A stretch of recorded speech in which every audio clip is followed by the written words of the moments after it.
Hi everyone, today we have a new video review, and as you can see, this time we are going to check a fresh release from Miniart. It's a 135 scale kit, and here we get so-called Lathe machine. So in 135 scale it might be a useful addition for some diorama idea. And of course what I have here is the commercial sample, so it means you will get exactly the same stuff as what you'll see in this video review. So it might be interesting for some of you to check what is inside. So the set number is 35660, and the box size, I would say it's typical for this brand. So here is comparison with my hand. We have quite nice box art here. On the side you'll find also information about the kit, manufacturer, and some safety devices, and opposite side shows you some dimensions of the kit. So it's written that it will be 83 millimeters long and also 36 millimeters tall and also 30 millimeters wide. So it's quite a large thing.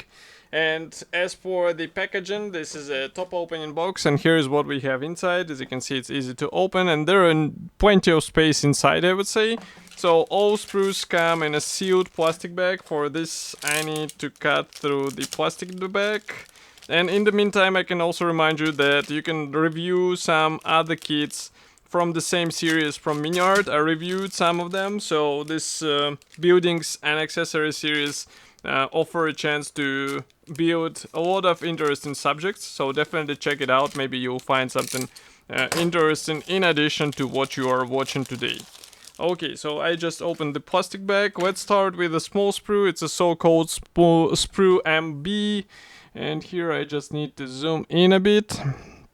So that's what we have here. As you can see, various handles and additional equipment for this machine. And overall, I would say it's a really nice molding quality. So maybe what I will do is take it into the hands and show you what we have here pre-molded. If camera will be kind enough to focus on the sprue, you will be able to see all these parts in a bit closer way. But overall quality, I think is really great here. I like pre-molded features, so all of these details look nice for a 135 scale. And if I flip it over, here we have some guiding elements, so it will be easy to align all of this stuff together, and I don't think you will have any big issues with such assembly. But that's not all. As you remember, there was also a bigger sprue. It's a sprue M. So here we have these large parts which will be necessary for the machine itself. So again, I can zoom in so that we can check those parts in a bit more detailed way. So here you can see this panel and also this special guiding rod. But why I'm a bit confused, just give me a second. I want to check.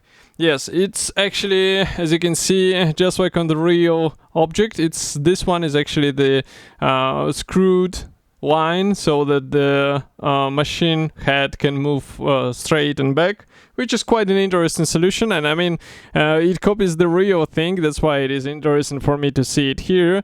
But that's not all. Here we continue also with various side panels and also some additional parts for this machine. Everything should be combined together, but do not worry, we have the guiding elements inside, so I don't think it will be a difficult task to do. And again, if I flip it over here, you can see that we have the guiding elements from the opposite side as well. Here are two, and here as well. And again, I can think that some of the parts will have to be installed into one another, but this is not a difficult thing to do, and I think you will understand what you have to glue and where. And to help you with this, we have the assembly manual. So this one is printed in black and white, and here I think let's zoom in again, maybe close the lenses a bit so that you can see what we are talking about here. So first of all, some safety advices, no history note unfortunately. And here we continue with the parts map and assembly process. So as you can see, everything starts with this base plate, then we assemble a lot of parts together, just as I say, so be ready to combine all of these things, and of course pay attention to how they will be joining together so that the joint will be smooth and more or less convincing, just like on the real object. Here we continue with more stuff being assembled together. This is the main tooling on the top, and then I think what is also important, I just almost forgot about it, is the painting. Of course, the paint work, the strategy on how you will paint all of this stuff is quite important, because later it will be difficult to reach some of the parts. What I think about this kit overall, so I think it's a useful diorama set, but I am a bit surprised that there are no decals for the various stencils on such thing. And of course you can copy it with some aftermarket decals, but it would be great to receive it here in the standard package, and maybe some figurine, but who knows, maybe Miniart will release it as a separate kit.